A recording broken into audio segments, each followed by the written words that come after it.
Hey everyone, this is Modest Millions, and today we're covering my cooking guide from Shadowlands. This is going to cover everything from which foods are the best, my TSM profile that's available on Discord, as well as tips to using my profile, and a lot more. So let's go.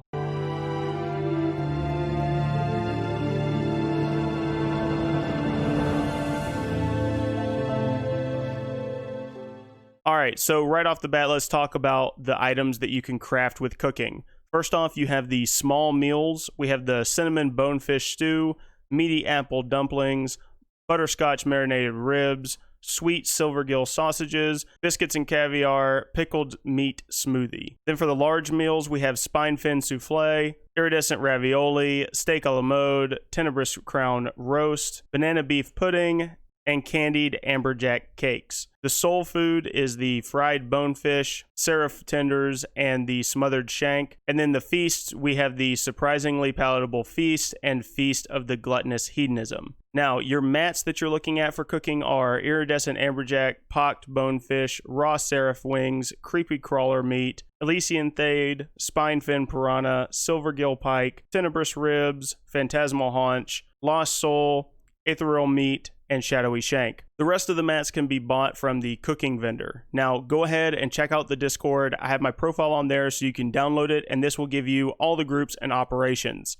Now this is going to set you up so that when you come here to cooking and click TSM, selecting cooking and hit restock, it tells you which items that you should restock on your server. That means that those items that pop up are making you at the very least 10% profit over your crafting cost, but most likely more. But it will never tell you to restock something that is less than 10% profit past crafting costs.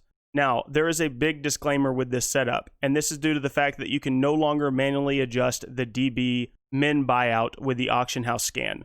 So once you have all of your items in queue, select gathering and click open task list. This will let you see what items you need from your auction house and which you need from the vendor. But first, let's focus on the auction house. Now, this is where you need to pay attention. So your crafting and profit calculations have been calculated by using your data. And as you can see here, my current data is over 1 hour old. So prices may have changed. So to make sure that you don't get burned, you're going to simply compare the prices before buying the items with the numbers on your tooltip. So open your auction house and hit browse. And then on your sidebar, hit scan all. This will scan for all the materials that you need to restock those items. Now, as you can see here on my old tooltip, data is saying that my profit calculation was done off of iridescent amberjack being 50 gold and 83 silver. But when I look at the current mat prices, it is 50 gold, 32 silver. So that's actually better, so I will for sure buy this for the craft. So you select your item to buy out, and then it brings this up, and it actually brings up the exact amount that you need to restock the items that you chose. Now this is the final part that you need to pay attention to. So TSM sees that you need 42 amberjacks, and the min buyout is 50 gold. So this time around, it's fine. However, sometimes the lowest price available won't have enough to fully restock what you're wanting to restock. So it will go to the next lowest price. Make sure that you watch out for this, because sometimes you will see a huge jump in price, and you may end up buying 40 of the amberjacks at 50 gold each, and then you may buy those last two at 100 gold each. So be careful here as well. Then once you have everything in your bags, you simply come over to the stove in Orbos, craft up your items, and then run back and post on the auction house. Make sure that you only have the items tab under your post scan selected so that you don't sell off any additional materials. And then finally, if you're wanting to do scans to stock up on more material, you can use the shopping scan to check for materials. I've set this up to where it will not show the items unless they are within 20% of your smart average buy. So after you buy some of the materials, then you'll be able to keep your costs down by using your smart average buy.